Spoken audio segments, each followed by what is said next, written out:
Donkey in the well, कुएं में गधा। Hello friends, this is Sanjeev Jain. तो ये जो स्टोरी है ये एक डोंकी के बारे में है। तो एक बार जो है एक जो गधा है वो एक पुराने कुएं में गिर गया और बहुत जोर जोर से चिल्लाने लगा। तो जो उसका मालिक है, जो फार्मर था, वो आया और उसने देखा कि ये इतने गहरे कुएं में जो है ये गधा गिर गया है। और उसने काफी सोचा, काफी दिमाग लगाया कि इसको मैं कैसे बाहर निकालूं, बट उसे कुछ समझ में आया नहीं। अल्टीमेटली उसने कहा कि चलो मरने दो, ये जो है बूढ़ा हो चुका है गधा, इसका वैसे भी मेरे लिए कोई इस्तेमाल नहीं था। लेकिन जो है गधा जो है वो कंटिन्यूअसली चिल्लाए जा रहा था, चिल्लाए जा रहा था। तो अल्टीमेटली उसके कान पक गए। तो उसने कहा कि यार ऐसे तो ये बड़ा मुश्किल है, अगर ये ऐसे ही चिल्लाता रहा तो मैं जो है ठीक से जो है रह नहीं पाऊंगा। तो उसने जो है अपने फार्म पे जो और लोग थे, जो हेल्पर्स थे, उनको बुलाया। और आसपास की जो मिट्टी थी वो उसने कहा कि इसको खोद के ना इस पे डाल देते हैं, इसको दबा देते हैं ताकि ये शांति से मर जाए। ठीक है, तो ऐसे तो ये परेशान करता ही रहेगा।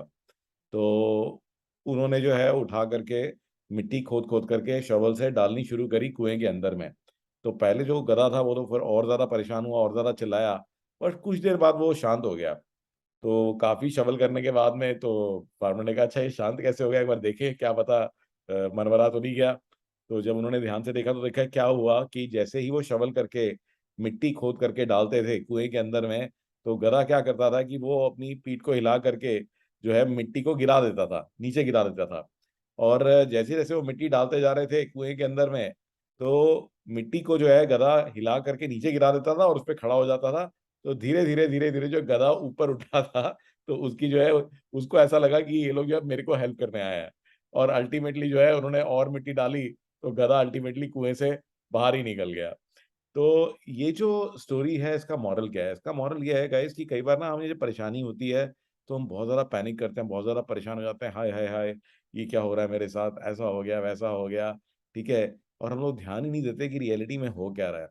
तो हो सकता है उस एडवर्सिटी के अंदर भी अपॉर्चुनिटी हो कि कुछ ना कुछ जो है आपको ऐसी चीज मिल जाए जो कि आपको बाहर आने में मदद करे, प्रोवाइडेड कि आप थोड़ा सा ध्यान दो कि रियलिटी में हो क्या रहा है। तो हमेशा जब भी आप परेशानी में होते हैं तो इस कहानी को याद रखिएगा कि हो सकता है कि प्रॉब्लम के साथ साथ क्या पता आपको सॉल्यूशन भी मिल रही हो। तो सॉल्यूशन को जो है अगर आप बस देखने की थोड़ी सी पेशेंस रखेंगे तो आप भी उसने कुएं से बाहर आ पाएंगे। तो आज के लिए मेरे पास है आपके लिए एक बड़ी ही शॉकिंग और बहुत ही अमेजिंग टेक टिप। तो कई बार होता है कि हमने जो फोटोज खींची हैं और वो जो फोटोज हैं उन फोटोज को जो है हम लोग जो है क्लीन अप करना चाहते हैं, उनके बैकग्राउंड में कोई ऐसी चीजें हैं जो हमें नहीं चाहिए। तो क्या इसके लिए ये टेक टिप है cleanup.pictures। तो ये वेबसाइट पे आप जा सकते हैं, ये एआई ड्रिवन वेबसाइट है। अब एक एग्जांपल मैं दिखाता हूँ कि कोई भी इमेज आप इधर यहाँ पे ड्रैग एंड ड्रॉप कर सकते हैं। तो ये ड्रैग एंड ड्रॉप करके मैंने अपने बेटे की इमेज यहाँ डाली। रिसेंटली इसका कॉन्वोकेशन था अभिनव का। तो अब क्या है कि यहाँ पे बैकग्राउंड में कुछ बच्चे आ रहे हैं, मैं चाहता हूँ बच्चों को हटा दूँ। तो गाइस सिंपली देखिए, मुझे ना करना कुछ भी नहीं है। और ये मैंने सेलेक्ट कर लिया, ये बच्चे को सेलेक्ट कर लिया। और आप देखेंगे कि ये बच्चा पिक्चर में से गायब हो गया। देख रहे हैं आप?